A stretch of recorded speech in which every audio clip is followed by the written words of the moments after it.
came home from the hardware store on a Thursday and found my wife sitting on the kitchen floor with her back against the cabinet, shaking so hard her wedding ring rattled against the tile. She couldn't say a word.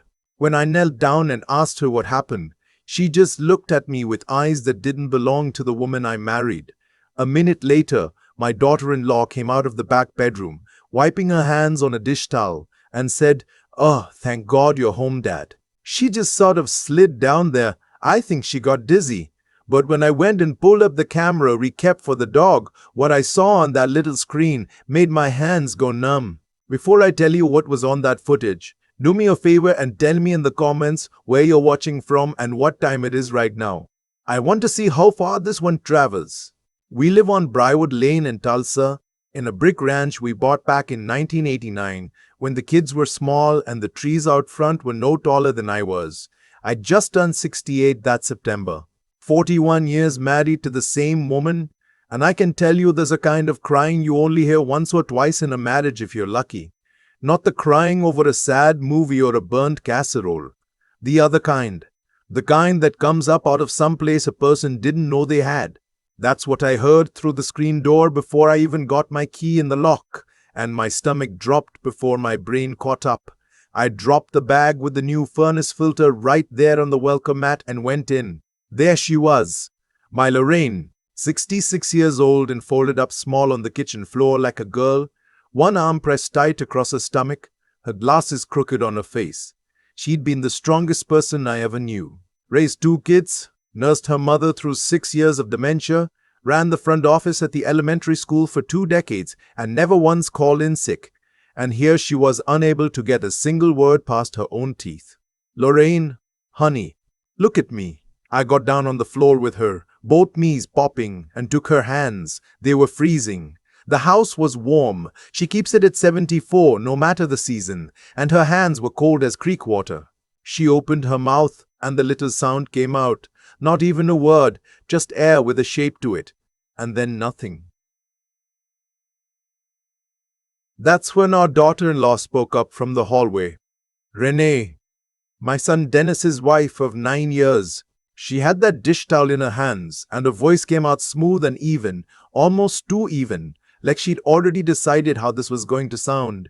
She just got real upset all of a sudden," Renee said. "I came by to drop off the casserole dish I borrowed, and we were just talking, and she got dizzy and went down.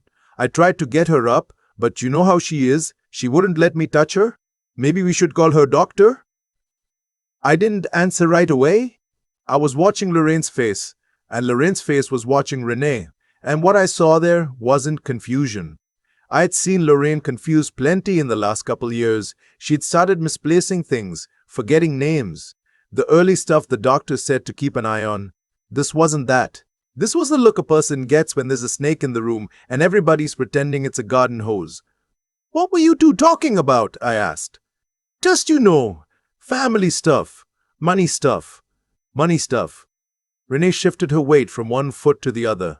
"Honestly, Dad, she's been so confused lately, I don't think she even knows what upset her. You should really think about getting her evaluated." Now here's the thing about Renee. She came into our family with a smile that could sell ice to Eskimos, and a way of making you feel like the most important person in the room. Dennis met her at a real estate seminar. She sold houses, did well at it, drove a car nicer than anything I'll ever own. For 9 years, she called me Dad and brought my favorite pecan pralines every Christmas and remembered my back surgery and sent a card. I'd have told you to my dying breath she was good people. But a son worried about his mother on the kitchen floor acts a certain way, and Renee wasn't acting any way close to it. She kept glancing at the back bedroom. She kept glancing at the door. She was holding that dish towel like it was the only thing keeping her hand still. I wrapped the throw blanket off the kitchen chair around Lorraine's shoulders and helped her up onto the chair. Slow, and when I did, her sleeve rode up on her left arm, and I saw it. A bruise. Fresh. Purple going to black in the middle, and around the edge of her wrist you could count them. 4 little marks on the inside, one bigger one on top. Fingers. A hand. Somebody had grabbed my wife by the wrist and squeezed hard enough to leave a print.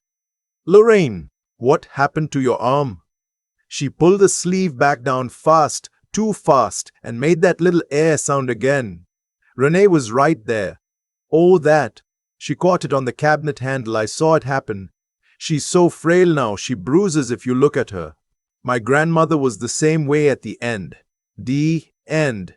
My wife isn't at the end of anything, I thought, and you don't catch a cabinet handle and come away with 5 fingerprints. I think you should head home, Renee, I said. Her eyes flicked. I really don't think I should leave her alone like this. What if she... I've got her. Go on home now. She stood there about 3 seconds longer than was natural, and I watched something move behind her eyes, something doing arithmetic. Then the smile came back on like a porch light.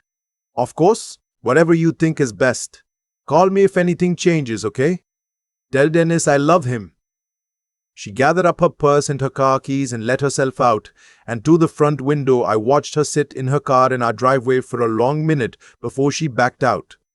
Just sitting there, looking at the house, I got Lorraine into bed, gave her one of the little white pills the doctor had prescribed for her nerves, sat with her holding her hand until her breathing slowed and her eyes finally closed.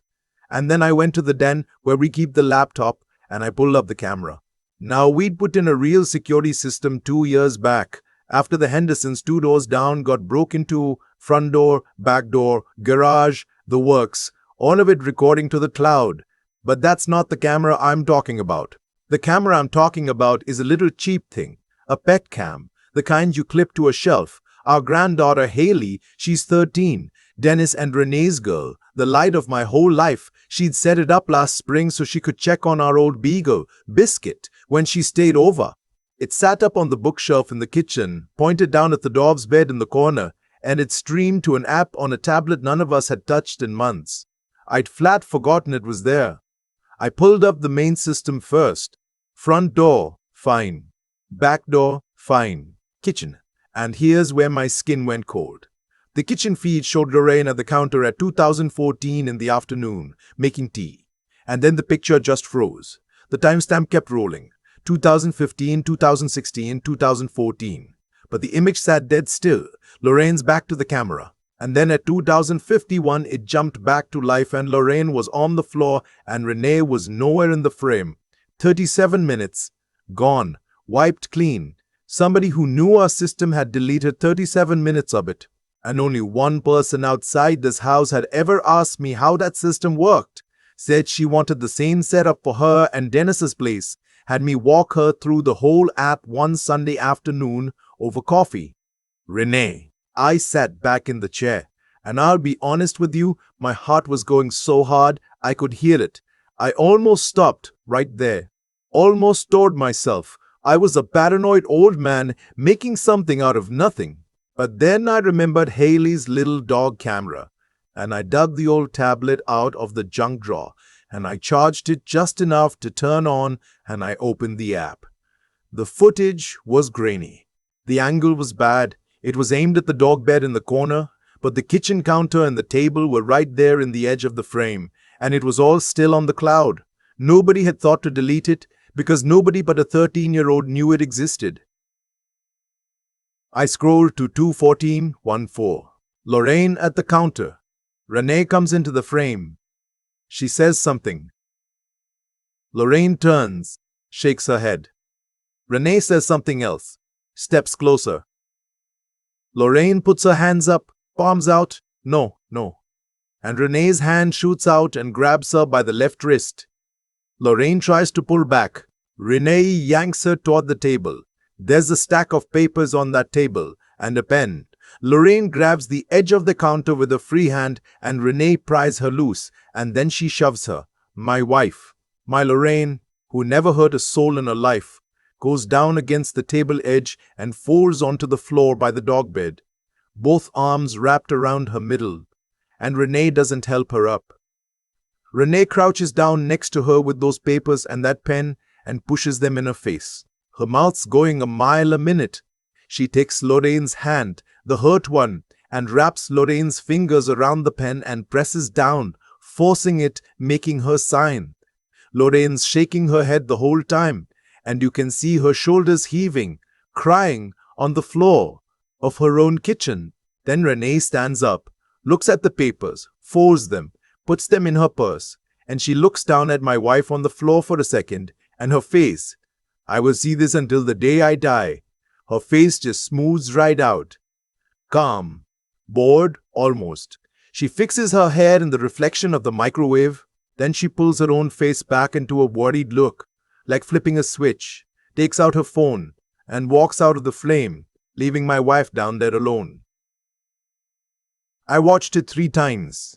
I'm not ashamed to tell you that the 3rd time, I slid right out of that desk chair onto the floor of the den and cried like I haven't cried since we buried my father. Some things break inside a man so quiet you don't hear them go. But here's what I want you to understand, because I know somebody watching this is already yelling at the screen. Why didn't you just call 911 right then? Believe me, I wanted to. My hand was on the phone, but something stopped me, and the next day, a lawyer told me that something probably saved everything. I didn't sleep that night. I lay next to Lorraine in the dark, fully dressed on top of the covers, and around 3:20 in the morning, she sat straight up gasping like she'd come up out of deep water. I got her hand. It's me. It's just me. You're safe. And she grabbed onto my arm and the words finally came, all at once, tumbling. Don't trust her. She made me sign it. She kept saying you were going to lose everything, that you couldn't manage anymore, that I had to do it to protect us. She had papers. She grabbed me. I told her to wait for you and she wouldn't wait. She wouldn't wait. And then 3 knocks on the front door. Hard. At 3:30 in the morning. Lorraine's whole body locked up. Her hand clamped down on my arm like a vice. It's Renee, came the voice through the door, sweet as pie. Dad, I saw the lights. Is everything okay? I was just worried. I couldn't sleep. There were no lights on. I hadn't turned a single light on. She'd been sitting out there in the dark, watching the house. We're fine, I called, keeping my voice flat and tired. Lorraine's asleep. Go home. A long pause, then footsteps. A car door. An engine. Headlights swept across the bedroom ceiling and were gone. I held my wife until she stopped trembling, and somewhere in there, I made up my mind. I wasn't going to confront anybody. I wasn't going to give them a chance to spin it, to delete more, to get to Lorraine when I wasn't around. I was going to act like a confused old fool who didn't know a thing, and I was going to get help, and I was going to do this right. First thing in the morning, I called my younger brother Earl, down in Oklahoma City, and I said, I need you to drive up here today and bring a lawyer you trust. It's about Dennis's wife. She put her hands on Lorraine and I've got it on camera. Earl didn't ask a single question. He said 2 hours and hung up. We met at the public library downtown, a private study room with a door that locks, because I didn't want anybody seeing my truck at a law office.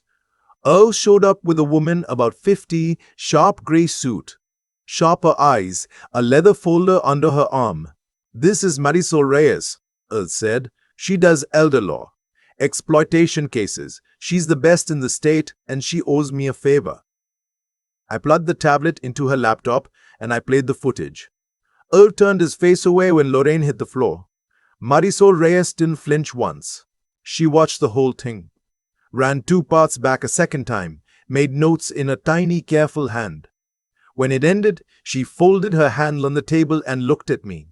Mr. Avery, she said, I want you to listen carefully because this is the most important thing I'm going to tell you. You were right not to call 911 last night. That surprised me, and it must have showed because she went on. If you'd called the police with just a bruise and your wife unable to speak, here's what happens. The daughter-in-law denies everything, says your wife fell, says she's confused. And she's already laying that groundwork, isn't she? Telling you to get her evaluated. She lawyers up. The deleted footage stays deleted. And worst case, she files for emergency guardianship claiming you're both incompetent and a judge who doesn't know any of you might grant it on paper. Then she controls everything legally. People in these cases don't lose because they're weak. They lose because they move too fast and tip their hand. I asked her what was on those papers Lorraine signed. Based on what your wife described, power of attorney, probably a durable financial POA, maybe a transfer on debt deed to the house. With that signature, she'd have legal authority over your accounts, your home, all of it. In Oklahoma, financial exploitation of a vulnerable adult is a felony. What's on that tablet, plus the deleted footage from your main system, plus your wife's testimony, that's a strong case. But we build it before we move, quietly, all at once. She laid it out on a legal pad, and I want to tell every single one of you watching this exactly what she said, because somebody out there needs to hear it. Step 1. Change every lock on the house first thing tomorrow, early before anybody comes by.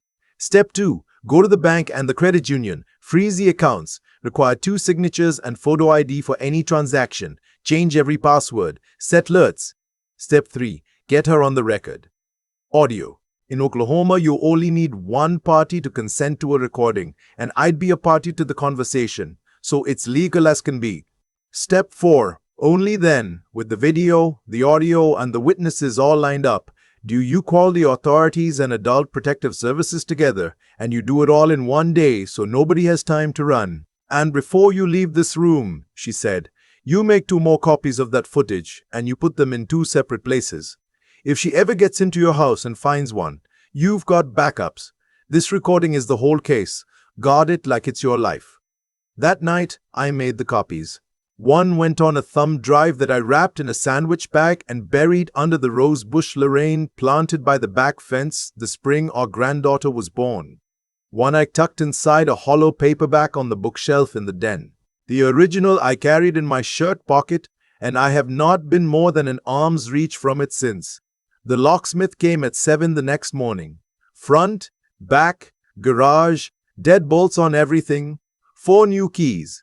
2 for us, 1 for her, 1 hidden in the shed.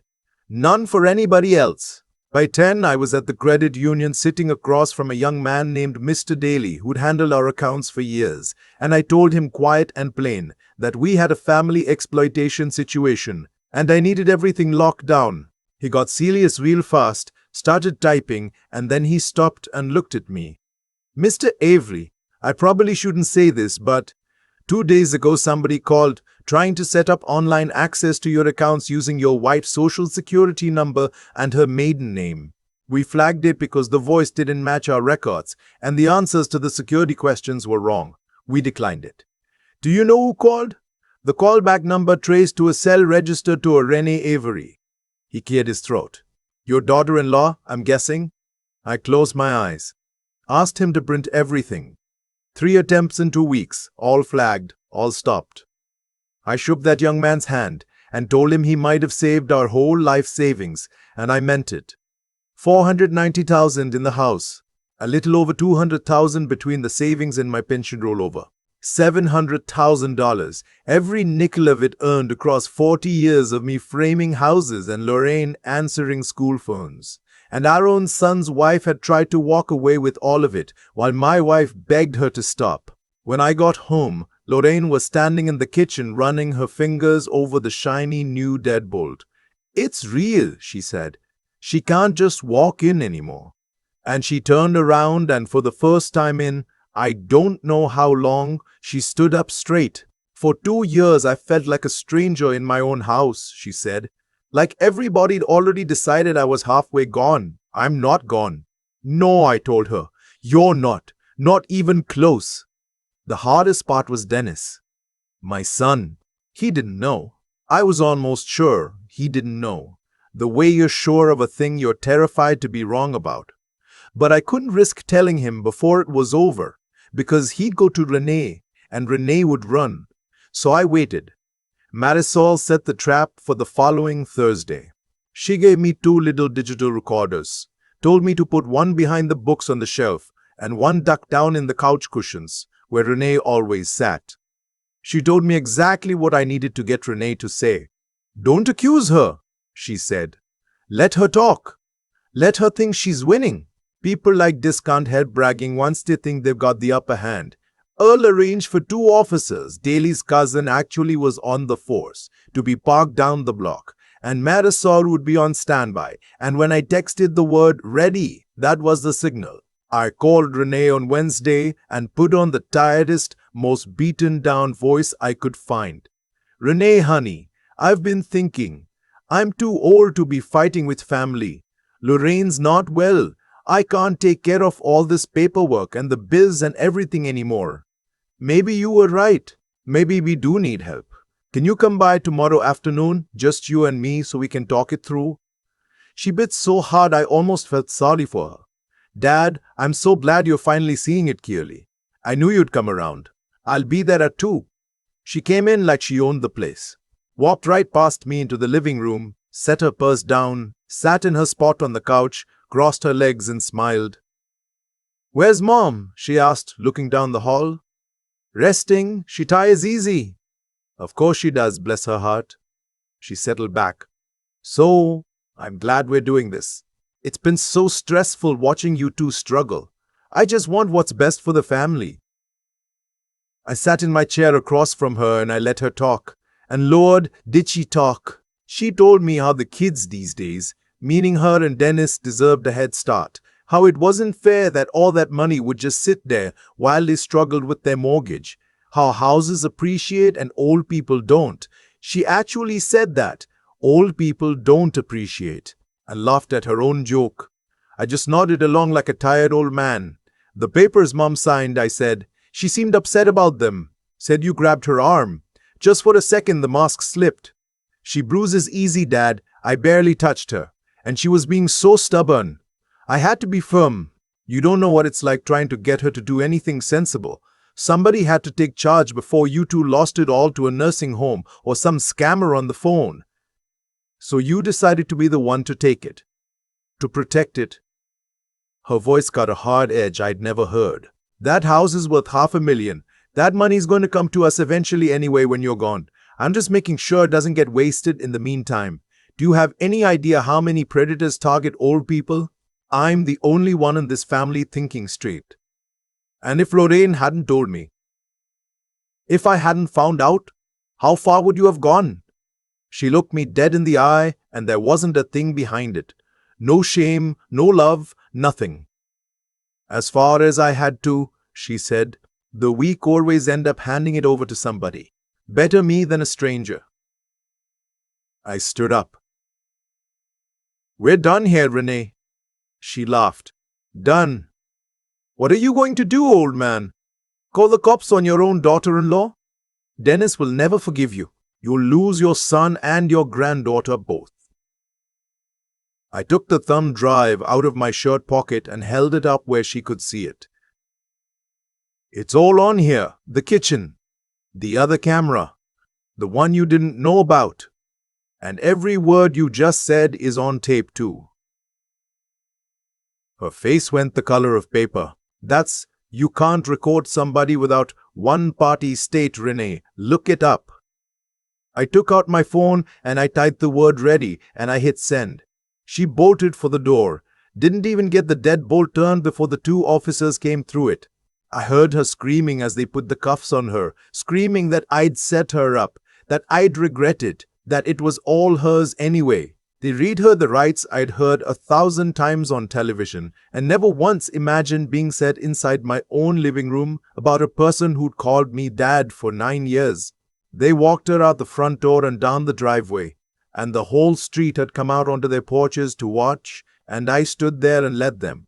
And then my legs went out from under me, and I sat down on the floor right where I was, and I cried, not because I was angry, but because I had just done a thing that could not be undone. And somewhere across town, my son's life was about to come apart. And there was no version of any of this that didn't hurt.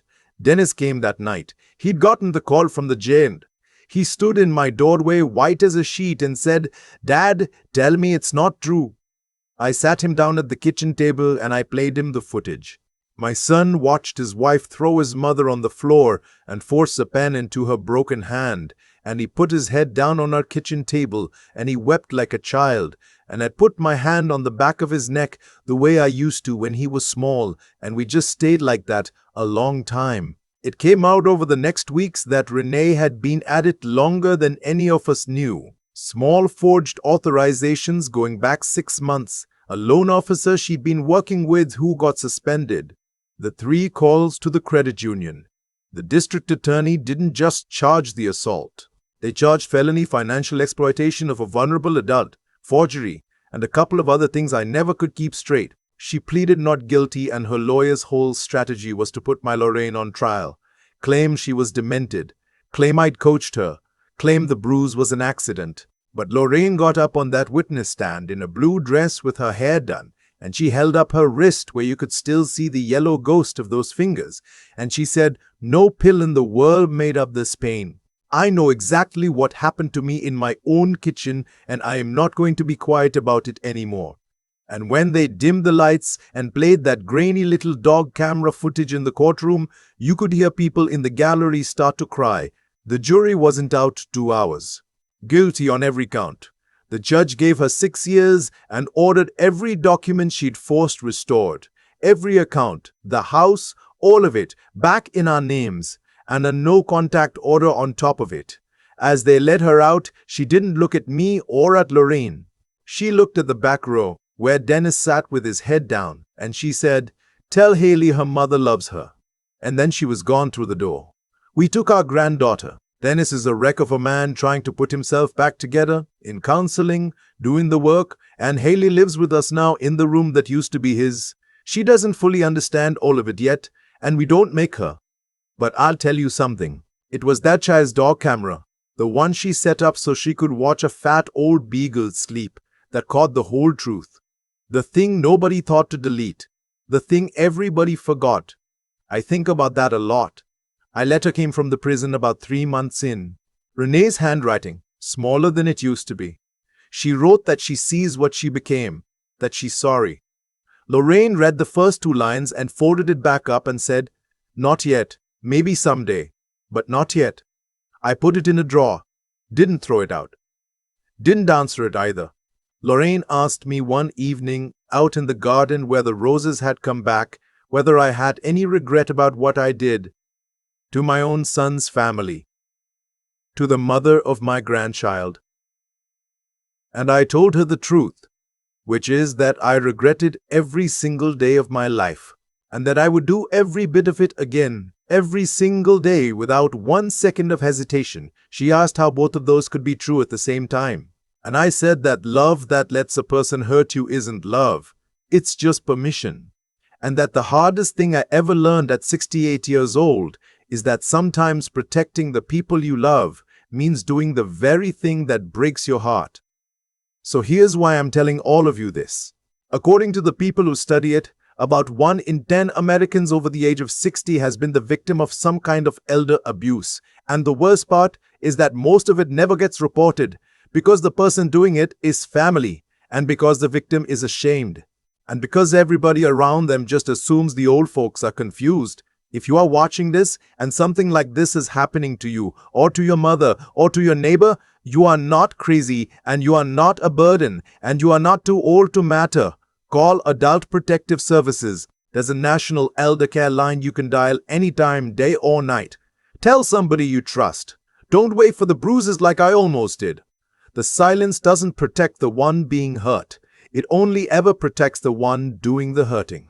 I'm sitting here now with Haley doing her homework at the kitchen table and Lorraine humming over by the sink, in the same house, in the same kitchen where all of it happened, and I want you to know it can be good again. Not the same, but good.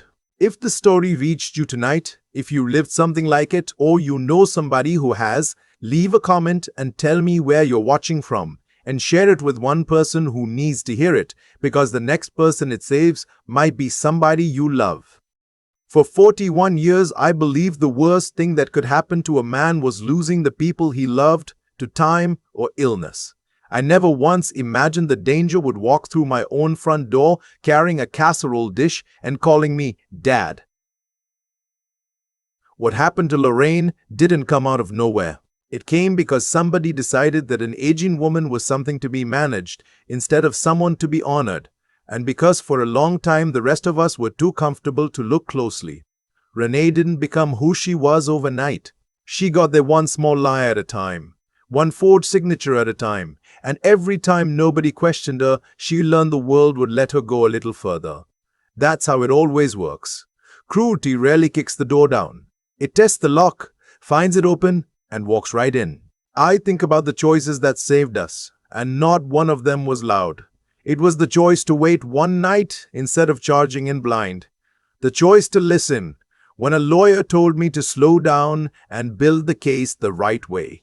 The choice, hardest of all, to keep a steady face across the table from someone I wanted to throw out of my house so that her own words would do the work. No accusation could.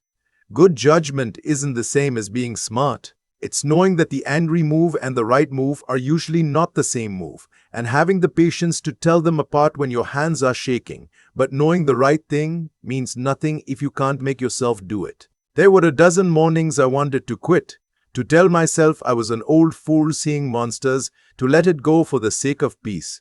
Sitting on that den floor after watching the footage, I didn't feel strong. I felt finished.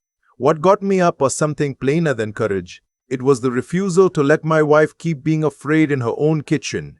You don't need to feel brave. You just need to do the next right thing anyway, and then the next one, until it's done. And underneath all of it was the only line I wasn't willing to cross.